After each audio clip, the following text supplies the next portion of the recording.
At Sonoma Academy, the speaker is chosen by the class each year, and the class of 2010 selected Austin Wiley.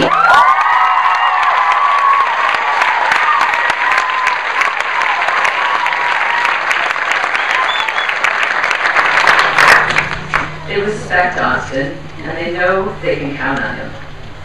But even more, in what he achieved this year, Austin embodies what they set out to do as a class of seniors. Challenge themselves, stretch, and make the most of every opportunity. Please join me in welcoming Austin.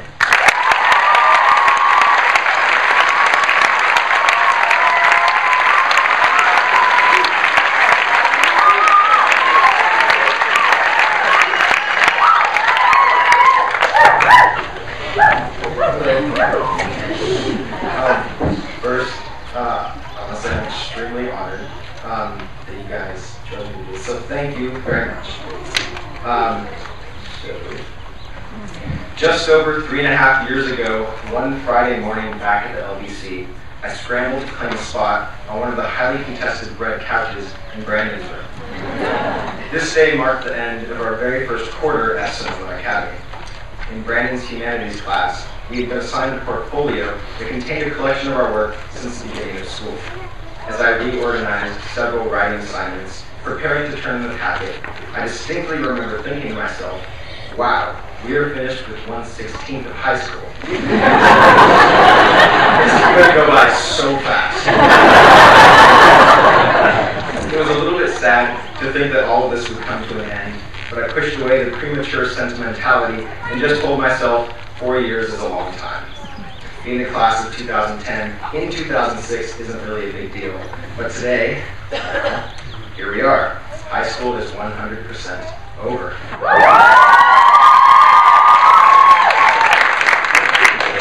What now? The world has asked us that question our whole lives, and it's something we wonder ourselves at important junctures.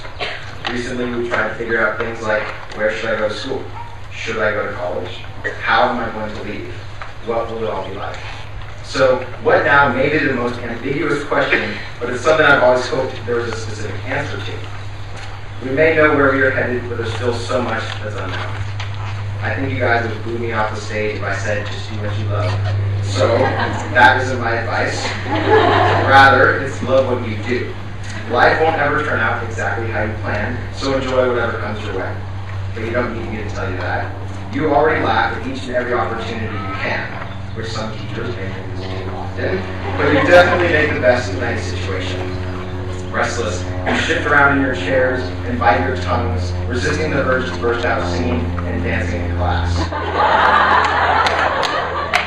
You play with toy dinosaurs and speak in baby voices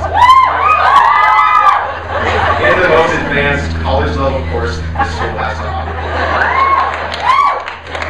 You enjoy your classes more than you ought to sometimes, but you have purpose and drive and you work your hearts out. The wonderful attitude you have will serve you well. Last October, I told you all, when it comes to a purchase at a convenience store, I'll still probably say, keep the change. But when facing an upcoming life transition, I'll say, bring it on.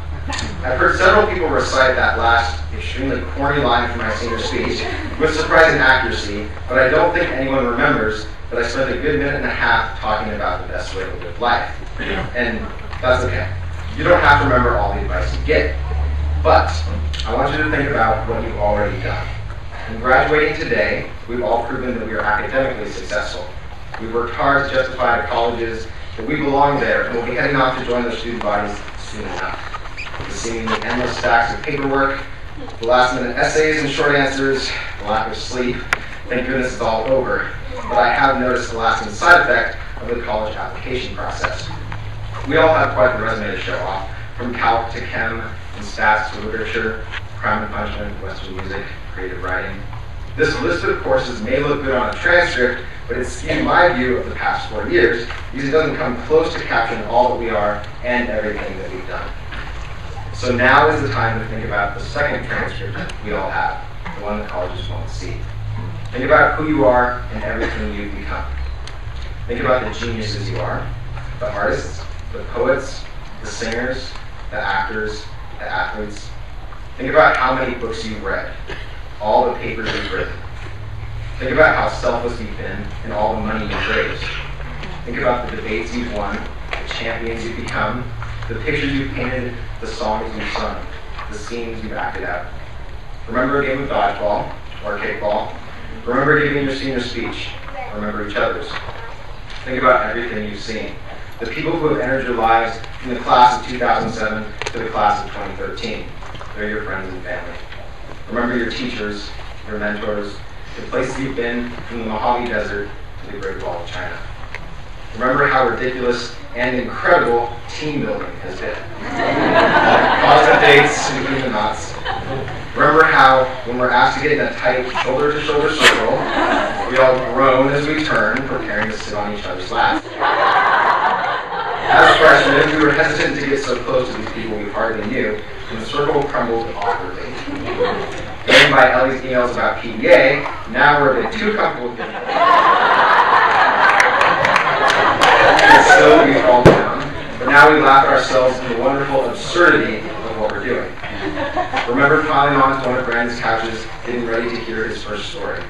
Remember the school bell that rings in a new academic year, calls us to community meeting, and reminds us to pick up our trash. Remember the spades that our class held this past year.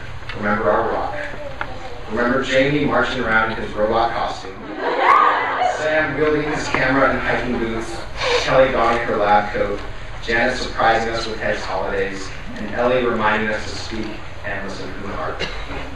When we remember the hilarity from when team building failed, and the pride from when we succeeded, when we remember the pieces of this school that have defined our routines and traditions, when we remember all the people that have shaped our experience here, when we remember all the laughs and smiles and hugs, that's when we know that we will be able to do what we love what we do, and love what we've already done. So right now, high school is finished, the speech is almost over, and we're just about 1/3 of the way to retirement.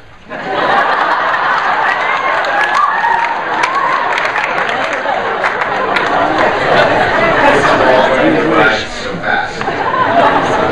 Don't go too fast. High school may be finished, but it's possible that we're never really finished with high school. We won't get this beautiful view every day, and the shoulder you've had to cry on might not be around. But remember the love and friendship you've had. It's all of this that makes up our past, and it's what will carry us into the future. And that's what's most important. Not leaving it behind, but moving on together. Because really, we've done so much. And even though there may have been hardships or frustrations, I really hope you've loved everything. Because looking back, I've loved it all. Thanks, guys.